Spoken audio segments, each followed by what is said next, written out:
Bapak Ibu guru, anak-anak, dan saudara-saudara sekalian yang saya kasihi dalam nama Yesus Kristus. Saya menyapa dengan salam.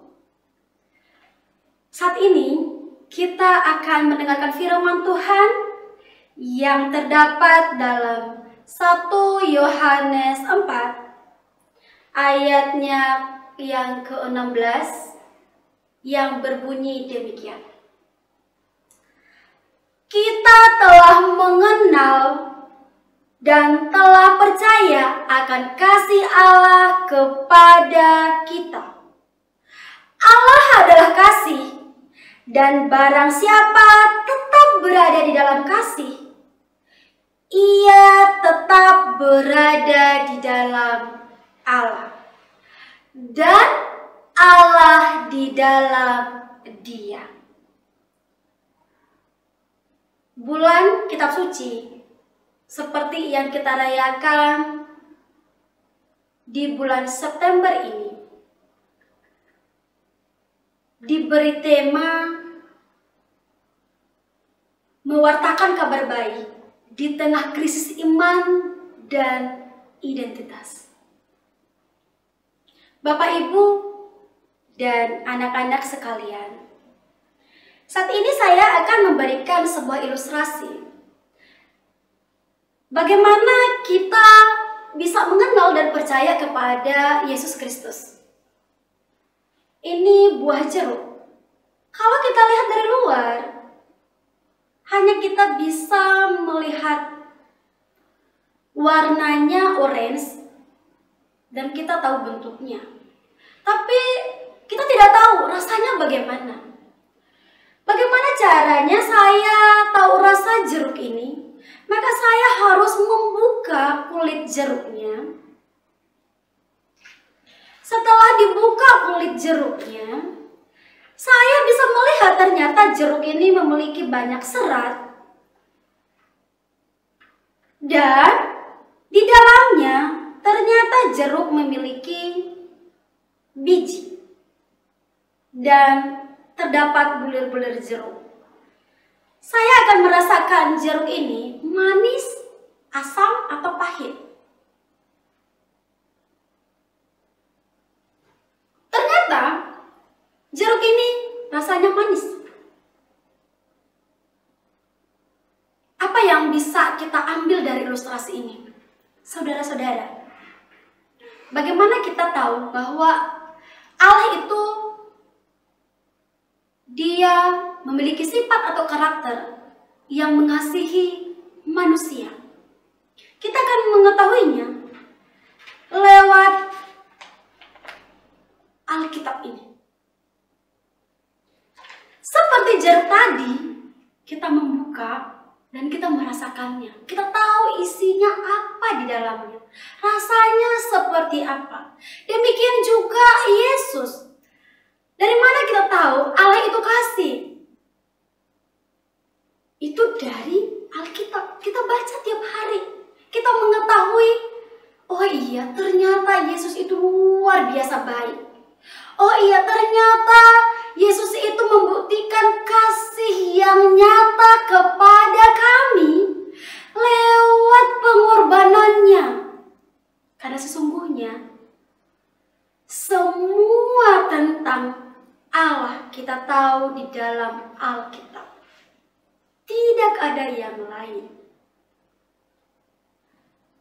Bapak, Ibu, dan anak-anak sekalian, setelah kita percaya dan mengenal Yesus sebagai pengikut Kristus, kita biasa mengenal tanda salib. Apa sesungguhnya tanda salib tersebut? Saya akan membacakan dari Lukas 10 ayat yang ke-27 yang berbunyi demikian.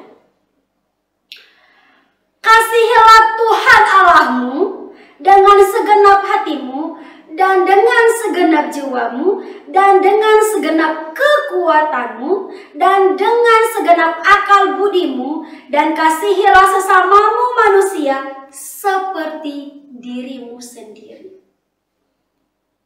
Berarti salib itu yang sesungguhnya kita terima kasih dari Allah dan berikan kasih kepada sesama kita.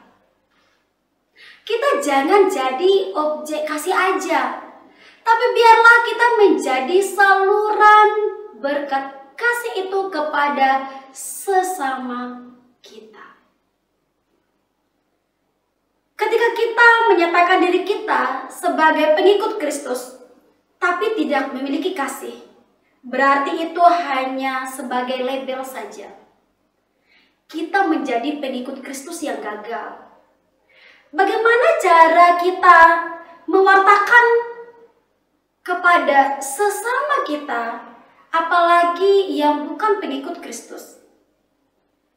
Kita menceritakan, oh iya, jalan satu-satunya ke surga hanya lewat Yesus.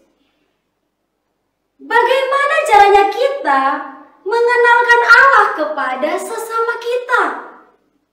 Lewat pribadinya kita. Satu-satunya adalah miliki kasih. Tunjukkan bahwa kita itu pengikut Kristus yang setia.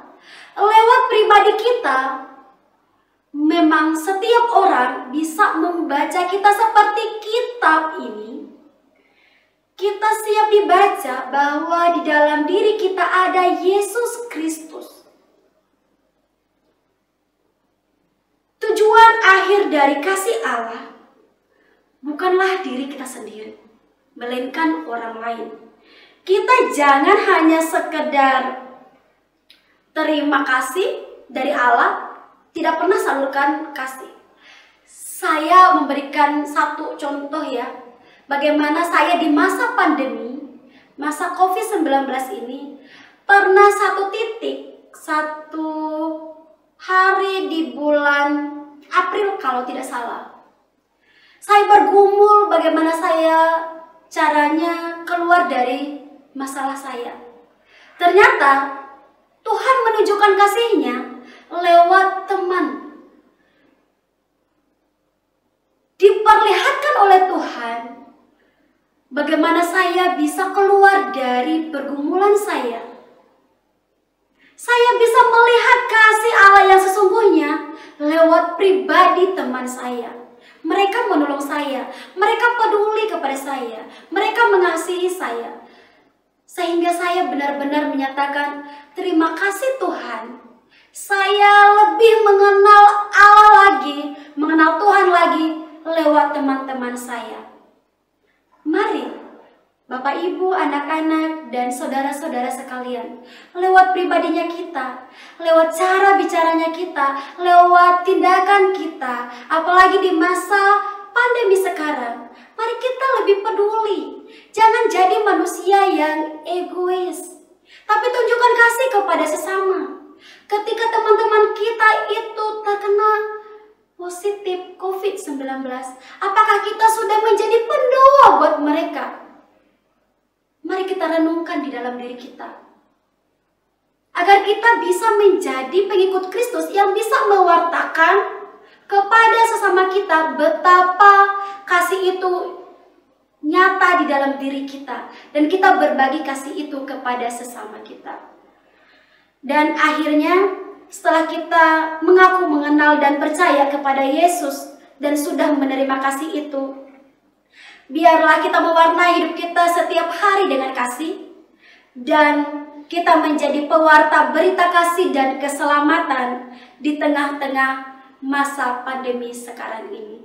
Demikian firman Tuhan buat kita saat ini, dan biarlah kita menjadi pendengar dan pelaku firman Tuhan. Amin.